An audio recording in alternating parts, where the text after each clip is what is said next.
Hello, Sculpture 2 and 3. I'm really looking forward to this year with you.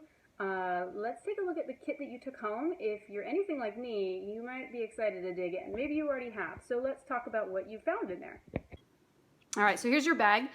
You can keep this bag. A lot of the things inside, if they're materials that, like tools, I do expect to get them back. But if you want to keep this after this year, you're welcome to. If you don't see any reason to keep it, then please give it back because I'm sure we can reuse it.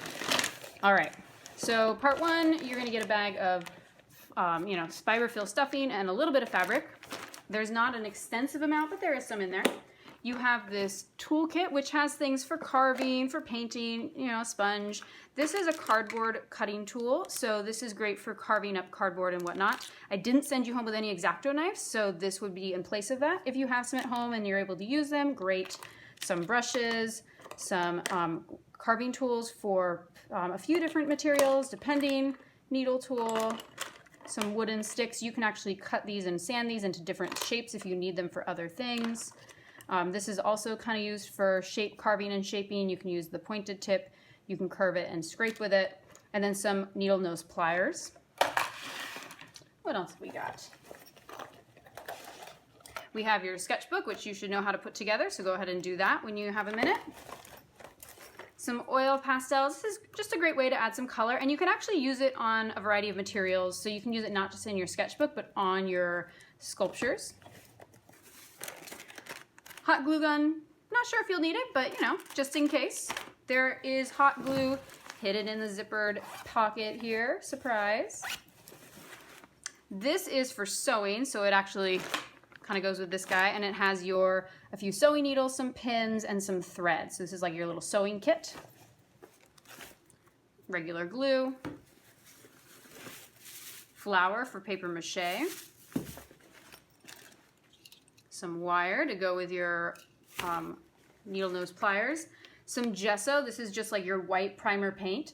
Please note, I did not send home a bunch of acrylic paint colors just because we're focusing more on the form, the sculpture that you're making. If you need color for a project, let me know and we can arrange a pickup date. So it's not that you can't use color, but I didn't divide up for across everybody. You have some cardstock in both these small strips and in some larger strips. And for Sculpture 2, this will actually come into play with one of your early projects. For Sculpture 3, this is just an option, so you might not use it. Most of these supplies, you're not gonna have very many material-specific assignments, so I just try to give you a range of choices. Sculpture 2, like I said, you will be using some cardstock for one of your early projects, and a bar of soap. So we are going to be doing some reductive or subtractive carving. So that's what this is for. It's not actually for washing your hands.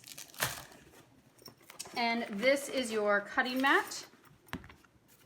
It's just a regular cutting board. The textured side goes down, I believe. And then you would cut on here. This is really also just your work surface so that you're not getting, say, paint or hot glue or regular glue on maybe a nicer table. So this is like a great work surface option.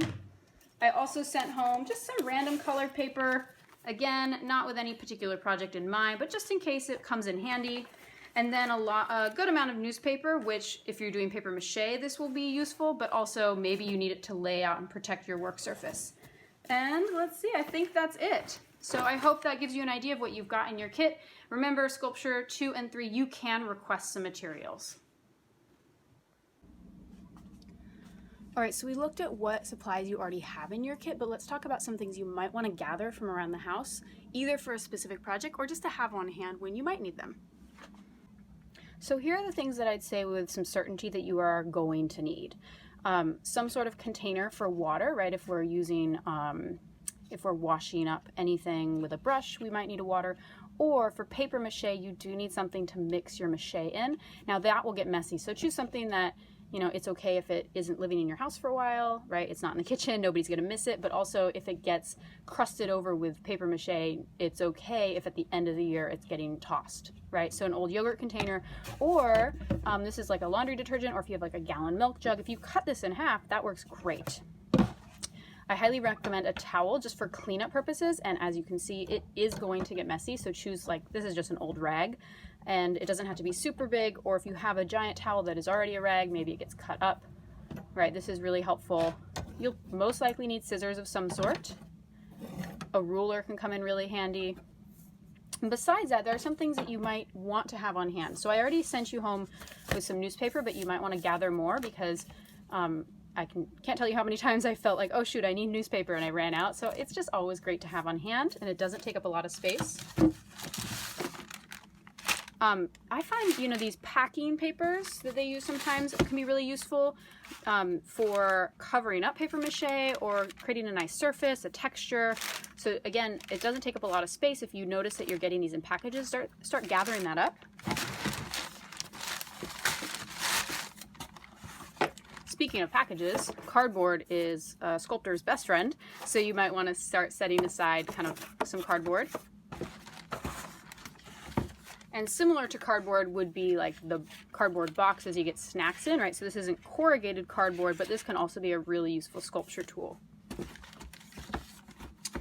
And you might want an apron, particularly for something like, say, paper mache, or if you end up painting something. This is helpful. I have a habit of wiping my hands on my shorts or my pants, and so this kind of helps protect those. And then finally, I mentioned being really creative with the supplies that you have. So a really great example is this summer, I noticed I had these vines in my yard, and I remembered that vines can be woven. And so, this was just for playing around with the technique, but it's an idea of like, what do I have already available to me, and how might that then be applied in a sculptural sense? So I want you to just start keeping your eyes open for some creative choices. And, you don't have to gather up all of these. These do best if they're, say, fresh. But I might just make a note to myself in my sketchbook, that I have these available. All right? So it's really more about thinking creatively about what's around you than buying any specialty supplies.